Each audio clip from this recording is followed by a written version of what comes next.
5월 16일 화요일 기쁨의 언덕으로 묵상집을 통해서 하나님의 말씀으로 하루를 시작하시는 여러분들 주님의 이름으로 환영하고 축복합니다.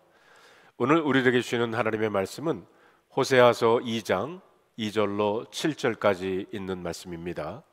이 말씀을 제가 세 번역으로 읽어 보겠습니다.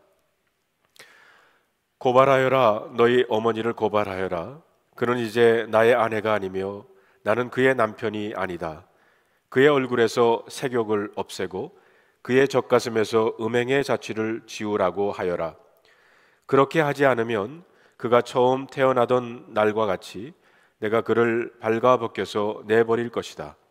그리하여 내가 그를 사막처럼 메마르게 하고 메마른 땅처럼 갈라지게 하며 마침내 목이 타서 죽게 하겠다. 그가 낳은 자식들도 내가 불쌍히 여기지 않겠다. 그들도 음행하는 자식들이기 때문이다. 그는 자랑하기를 나는 나의 정부들을 따라가겠다.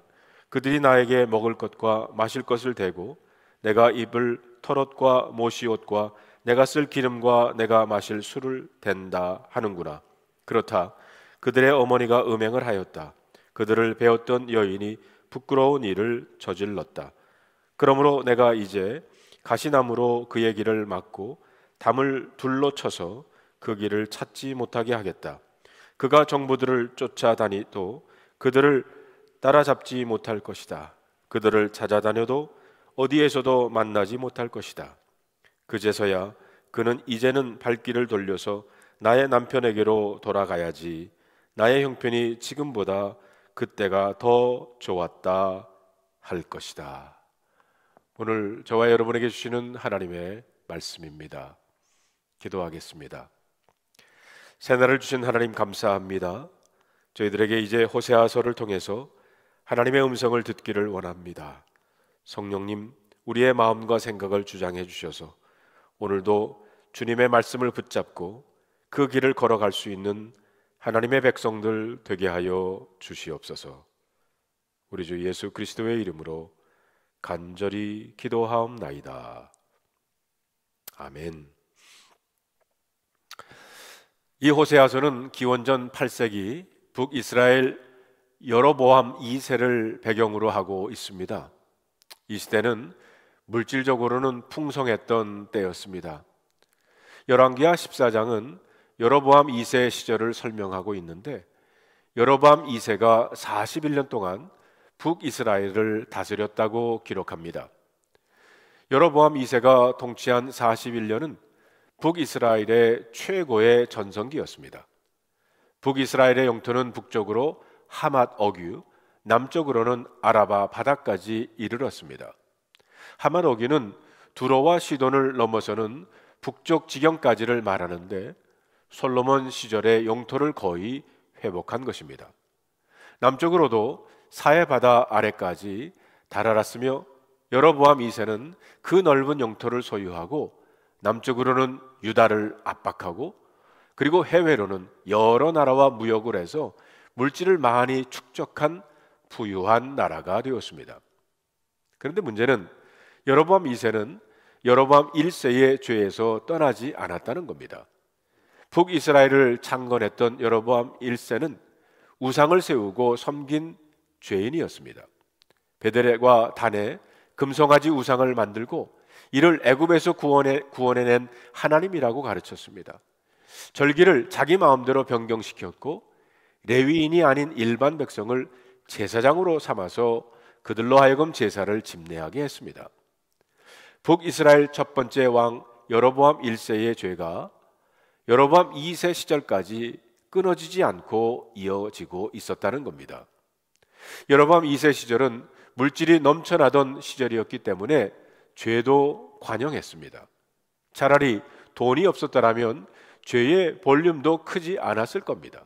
그러나 양손에 황금을 있고 물질이 충만한데 죄를 지으면 우리가 상상하는 것 이상으로 죄의 부피가 커졌을 것입니다. 그래서 하나님께서는 죄악이 관영한 그 시절에 호세아뿐만이 아니라 요나, 아모스 선지자까지 보내게 됩니다. 기원전 8세기 하나님께서는 북이스라엘의 죄악 때문에 선지자 3명을 한꺼번에 투입하여 그들의 마음을 돌려보려고 노력하셨습니다. 당시 북이스라엘에는 고멜이라고 하는 유명한 여인이 있었습니다. 고멜은 온 나라 백성들에게 알려진 음란한 여인이었습니다.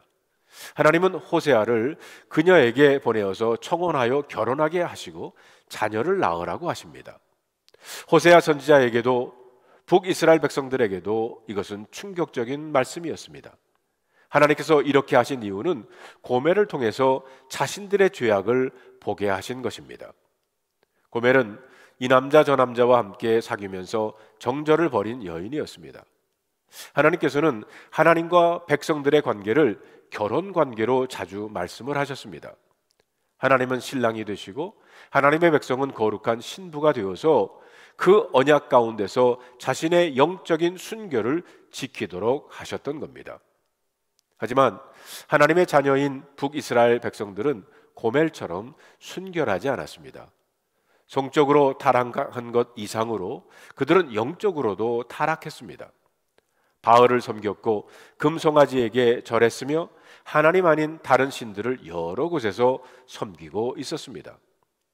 그들은 고멜을 음란하다고 손가락질했으나 사실은 고멜보다 더한 사람들이었습니다. 하나님은 당신의 종 호세아를 보내서 고멜과 결혼하게 함으로 그들을 향한 사랑의 의지를 보여주는 겁니다. 고멜의 죄악을 용납하겠다는 뜻이 아니라 하나님이 끝까지 이스라엘 백성들을 사랑하겠다는 표현이었습니다. 결혼 후 호세아와 고멜 사이에 자녀가 태어납니다. 아들 둘과 딸 하나입니다. 자녀들의 이름을 하나님이 지어주셨습니다. 그들의 이름을 통해서 하나님의 의지를 드러내신 겁니다. 첫째 아들을 낳았는데 그의 이름을 이스르엘이라고 했어요. 이스르엘은 북이스라엘의 유명한 지명입니다. 그 지역을 떠올리면 이스라엘 백성들은 동시에 한 가지 사건을 떠올리게 됩니다. 아합 가문이 예후에게 멸절당한 사건입니다. 아합은 북이스라엘 왕들 중에 가장 악한 왕이었어요. 하나님께서 아합의 자손들을 멸하실 때 예후를 통해서 이스라엘 골짜기에서 피를 흘리게 하셨습니다. 이것은 북이스라엘 백성들에게 주시는 하나님의 강력한 경고였습니다. 이스라엘 골짜기에서 아합 가문을 심판한 것처럼 이스라엘 백성을 심판할 것임을 천명한 것입니다. 두 번째 딸을 낳았는데 이름을 루하마라고 했습니다. 히브리어로 로라고 하는 단어는 언제나 아니다라는 뜻이고요. 루하마는 불쌍히 여긴다, 긍휼히 여긴다는 뜻입니다. 그러므로 루하마란 불쌍히 여기지 않는다는 의미입니다. 지금까지 하나님은 이스라엘을 긍휼히 다스렸지만 끝까지 고집부리고 돌아오지 않으면 더 이상 긍휼은 없을 것이라고 하는 하나님의 말씀입니다. 셋째로 아들을 낳았는데 이름을 로암미라고 했습니다. 암미는 백성이란 의미입니다. 그런데 그 앞에 로자가 붙어 로암미는 내 백성이 아니다라는 의미입니다. 지금까지 하나님이 이스라엘을 긍휼히 여기시고 돌보았으며 앞으로 계속해서 죄 가운데 있으면 더 이상 내 백성으로 여기지 않겠다고 하는 말씀입니다. 자, 오늘 본문 말씀에서 하나님께서는 이스라엘 백성들의 죄의 문제를 드러내고 공론화하라고 말씀을 하십니다. 2절을 다시 한번 볼까요? 고발하여라, 너희 어머니를 고발하여라. 그는 이제 나의 아내가 아니며 나는 그의 남편이 아니다. 그의 얼굴에서 색욕을 없애고 그의 젖가슴에서 음행의 자취를 지우라고 하여라. 여기 고발하다가 개역개정에 보면 논쟁하다라는 의미로 히브리어로는 리브라고 하는 뜻입니다. 철저하게 파헤치다, 뒤흔들다라는 의미를 가지고 있어요. 이스라엘 공동체가 지은 죄의 문제를 철저하게 파헤쳐서 모든 백성들이 여기에 집중하게 하라는 말씀입니다. 구체적으로 어떤 죄를 제거해야 합니까? 얼굴에 색욕을 없애고 그의 젖가슴에서 음행의 자취를 지우라고 했습니다. 얼굴은 드러나는 곳이고 젖가슴은 드러나지 않는 곳입니다. 공동체가 짓는 죄는 드러난 것도 있고 드러나지 않는 것도 있는데 두 가지 모두 제거해야 한다는 말씀입니다. 호세아 시절 북이스라엘 공동체가 지은 대표적인 죄는 바알 숭배였습니다. 그들은 풍요의 우상 바알에게 엎드렸어요. 바알 제사에는 성적 타락으로 이끄는 음란한 행위도 있었습니다. 드러난 바알 숭배, 드러나지 않는 성적 타락 모두가 다 문제였다는 겁니다. 사람들은 알면서 쉬쉬하고 있었어요. 옆집 사람이 바알을 섬기는지 알고 있지만 내가 간섭할 문제가 아니라고 생각을 한 겁니다. 나도 바알을 섬기지만 누군가 간섭하면 화를 냅니다. 하나님은 이 문제를 심각하게 보셨던 겁니다. 바알 숭배가 이스라엘 공동체를 타락하게 하고 병들게 하기 때문입니다. 이제는 덮어둘 것이 아니라 공동체가 함께 드러내고 공론화하여 어디서부터 잘못되었는지 살피라는 것입니다. 공동체 죄의 문제는 과거나 지금이나 공론화시키기가 쉽지가 않습니다. 오늘 교회에서도 문제를 드러내기가 쉽지가 않습니다. 왜냐하면 어떤 한 사람을 공격하는 것처럼 보이기 때문입니다. 그러나 그 문제를 덮어두면 죄는 전염됩니다. 모든 사람들 심령 속에 스며들게 돼요. 하나님께서는 공동체 전체를 흔들어서라도 이 문제에 직면하라고 하십니다. 공동체를 살리려 하기 때문입니다. 5절을 볼까요? 그는 자랑하기를 나는 나의 정부들을 따라가겠다. 그들이 나에게 먹을 것과 마실 것을 대고 내가 입을 털과 모시옷과 내가 쓸 기름과 내가 마실 술을 댄다 하는구나. 그렇다. 그들의 어머니가 음행을 하였다. 그들을 배웠던 여인이 부끄러운 일을 저질렀다. 자세히 살펴보니 이스라엘 공동체가 바알 신앙에 목을 매는 이유가 바로 이거라는 겁니다. 내 것을 준다고 했기 때문입니다. 사람들은 내 것에 심취해서 바알에게 무릎을 꿇었던 겁니다. 하나님께서 이스라엘 백성들을 출애굽시키시고 가나안 땅을 나누어 주셨을 때 개별적인 재산이나 땅을 주지 않았습니다. 지파별로 땅을 주셨습니다. 하나님께서는 이스라엘 지파는 한 공동체로 존재하기 원하셨던 겁니다.